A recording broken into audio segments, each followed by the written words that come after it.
Hamandla. Hello. This is your favorite African American, Mr. Patriarch, coming to you on a nice, bright, sunshiny day in the great Northland of Alaska. And although I've been here now, returned since 2022, I still keep an ear to South African politics, as is my wont. And South Africa has just had a general election. And there's about 91% of votes counted currently. And there's a few big takeaways here. First off, the big news. The ANC has dipped below 50%. Currently, they have about 41%.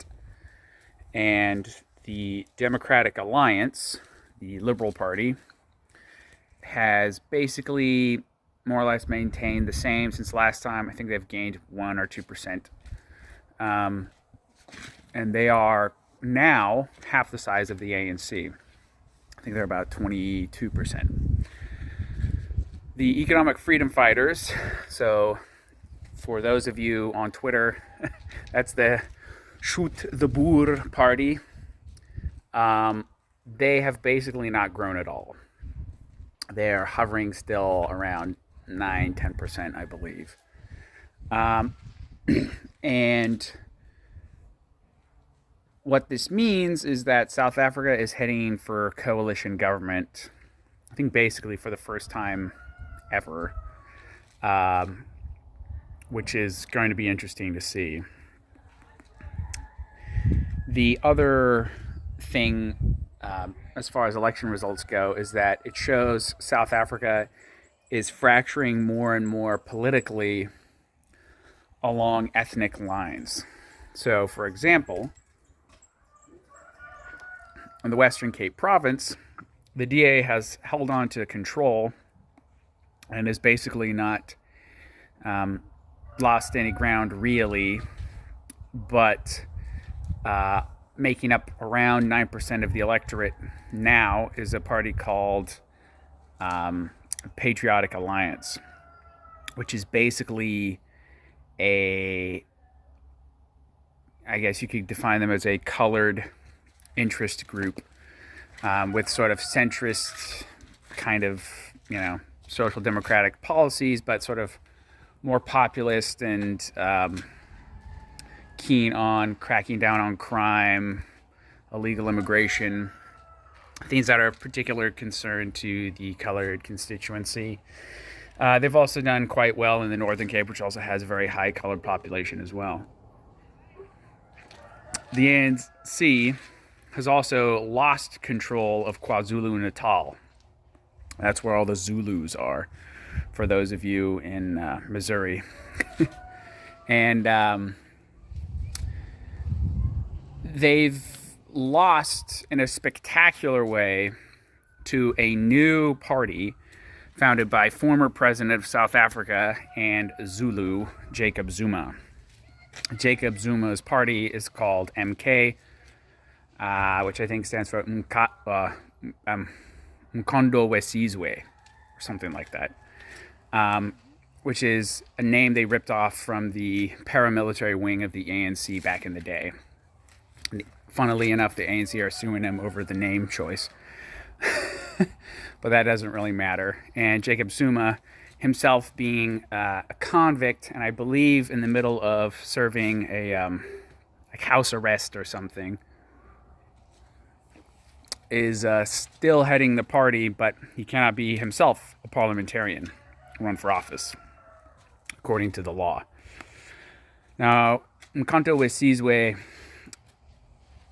is interesting because he started this party in December of 2023, very recently, and now he has, if I'm going off memory here, about 40, he is the biggest party in KwaZulu-Natal now. The second biggest party is the Inkatha Freedom Party, the IFP, which is also bigger than the ANC. The ANC has totally imploded in the KwaZulu-Natal province. Now, Jacob Zuma's policies are, left-wing populist in terms of economics, go figure, Africa. But it's also more explicitly sort of Zulu nationalist, appealing to Zulu interests, and is socially conservative. So it's kind of like,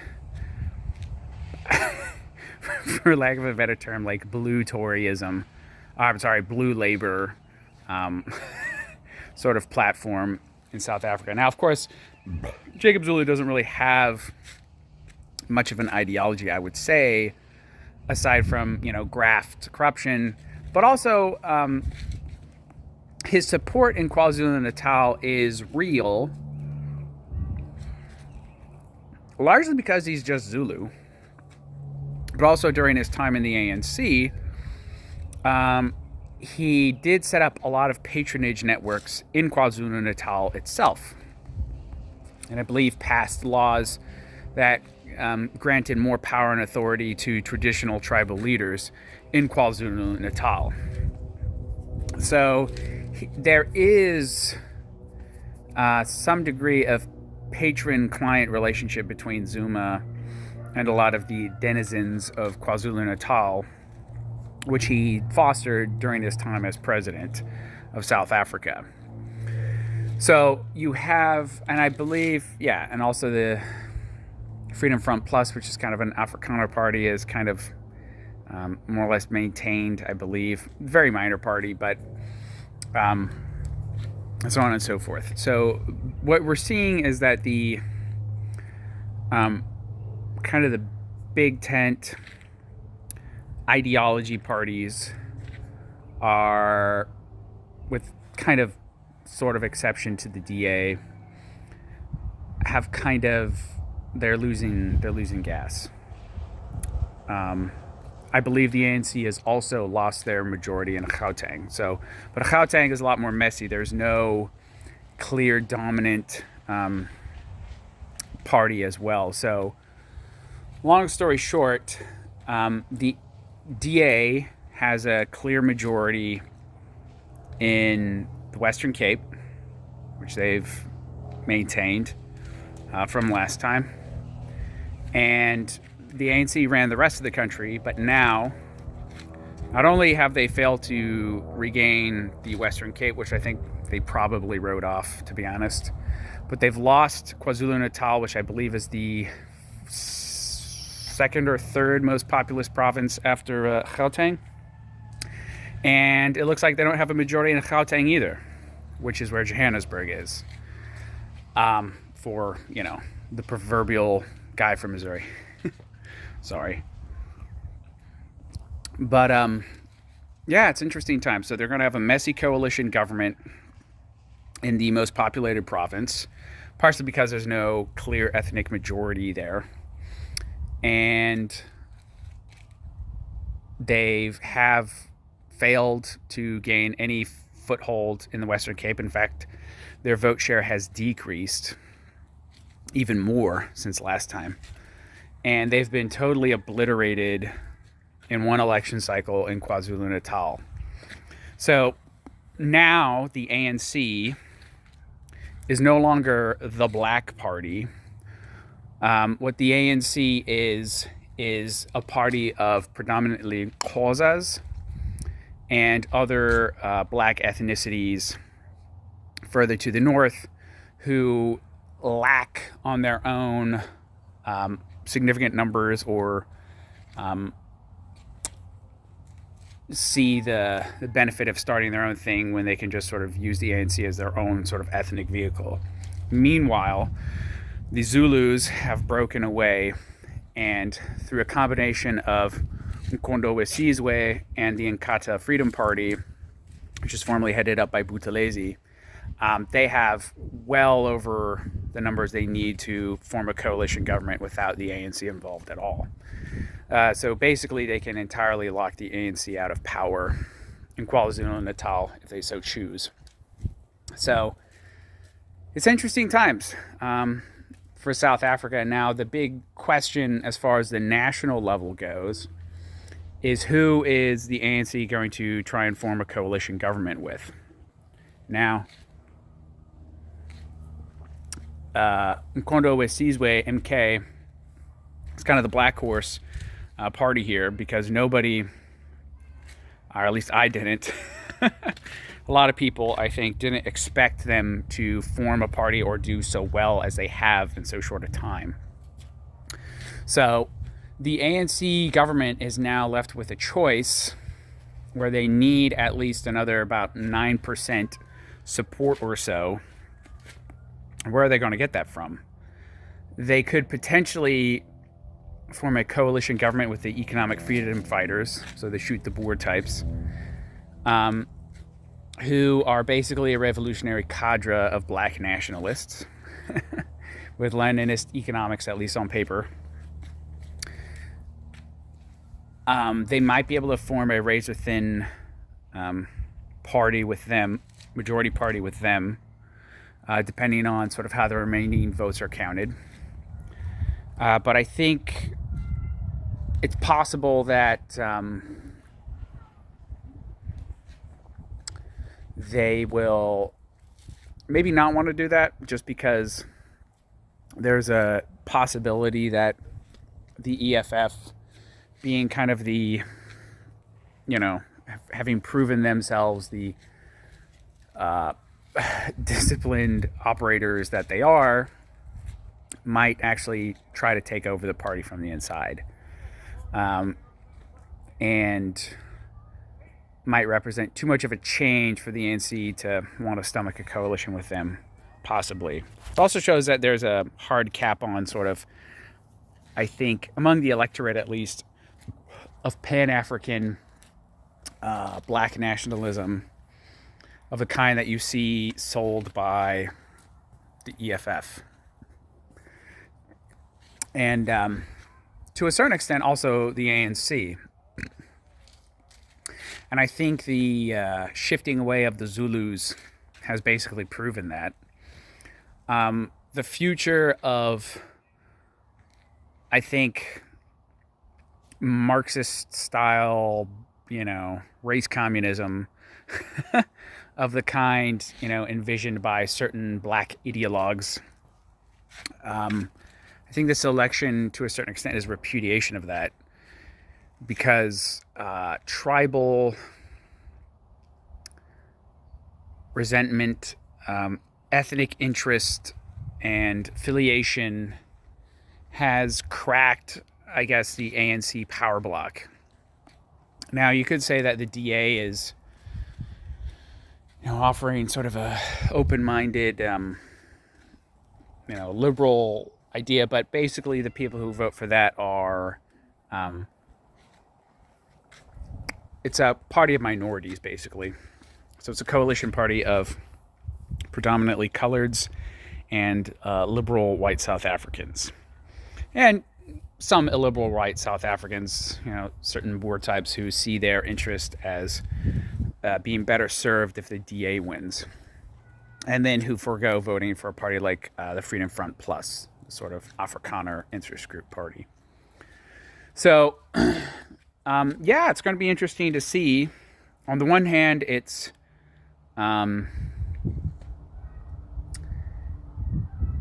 cool to see the ANC lose their government. Couldn't have happened to a nicer party, in my opinion. But on the other hand, there are dangers ahead. So the government recently just passed a bill, I think in a bid to try and gobble up votes before the election, of national health insurance, which would basically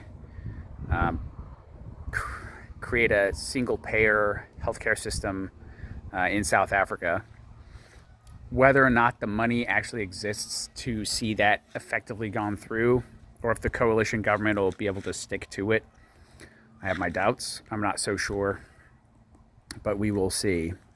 It's also possible that, private medical aids will see this as an opportunity to cartelize wholly the healthcare industry and go and partner with government to make it happen. But I don't know. I think the doctors they represent are pretty pissed off by this prospect. The other issue is that A coalition government could actually make things worse if they get in with if the ANC forms a government with sort of more radical elements of South African political scene. That is possible, but I'm not so sure if that's going to happen. I think it could definitely happen, but we'll see. The other option is that the DA will try to form a coalition government with the ANC, who in return will probably alienate a lot of their voters if they do so, who vehemently hate the ANC by and large. But we're just going to have to wait and see. The other option is that you just sort of have a messy coalition government where the ANC forms a coalition with somebody like Mkhonto we Sizwe, MK Party from KwaZulu-Natal. And basically that acts as a vector for graft and sort of gridlock. But I'm not so sure. So either the choices are, race communism, ANC throws in with the EFF. Number two, the ANC throws in with the DA, who tries to mitigate their excesses and temper their graft. I'm not so sure that's going to happen. And I'm not so sure that the DA, if they did form a coalition government with the ANC, would be able to be in a position to do that anyways. I expect that coalition government to probably collapse at a certain point. Number three, the ANC forms a coalition with the MK in KwaZulu-Natal, and it basically just turns on the spigots of patronage and graft, essentially. Or three, there's just sort of messy, shifting coalitions, and nothing really happens, and the stagnation that currently exists in South Africa is just stays baked in, and things more or less don't change. For how long that can last is anyone's guess, but it will be interesting to see moving forward how that's going to shake out. And again, the ethnic interests and the rise of ethnic parties like Mkhonto we Sizwe or the Patriotic Alliance for the Coloreds has been really interesting to see, and to what extent those ethnic interests, which are seen as at odds with one another, are able to garner power in an electorate as diverse and contentious and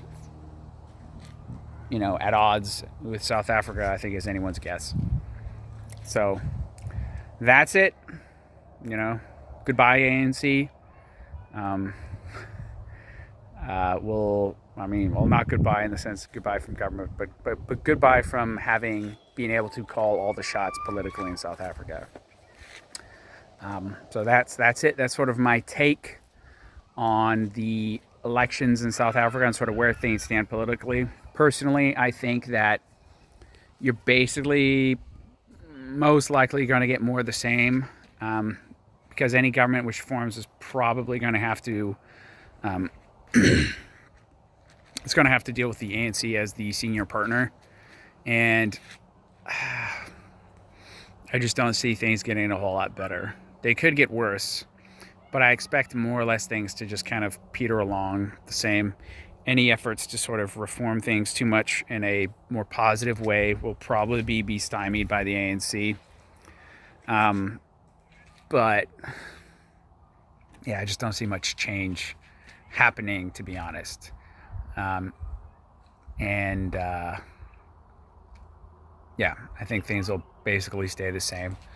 Provinces, with the rise of these ethnic parties, the one positive I could see out of this is because the ANC has lost a majority, because you do see a rising appetite for ethnic interest parties, that provinces will accrue unto themselves more and more power as the sclerotic national government of the ANC proves ineffective and disorganized, especially now that they're in a coalition. And just wait and see what happens. So basically, the internal balkanization of South Africa de facto, if not de jure, is basically going to continue apace. KwaZulu-Natal is going to assert more independence. The Western Cape is going to assert more de facto independence.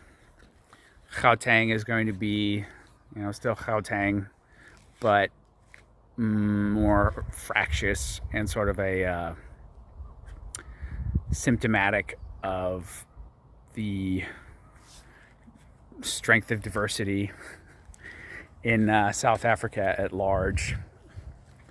And for the rest of the countries, like in provinces like Northwest Province, Limpopo, and Mpumalanga, I think they're just gonna peter along, and nothing's really gonna change there. They're still gonna be shitholes, unfortunately. So that's that. Hopefully, some positive changes can come out of it.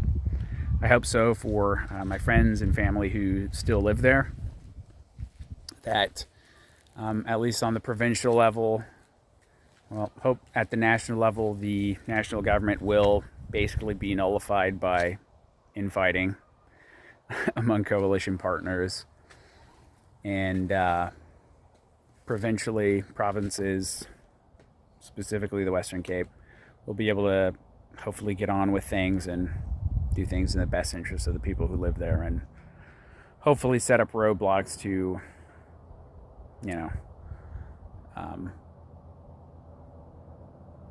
I guess the baked-in decline that has been ongoing for in South Africa for some time. So that's it. I will now leave you to it and enjoy the rest of my fine summer day. I'm enjoying my white boy summer here very much. And I'll talk to you all again soon. This is Patriarch, out.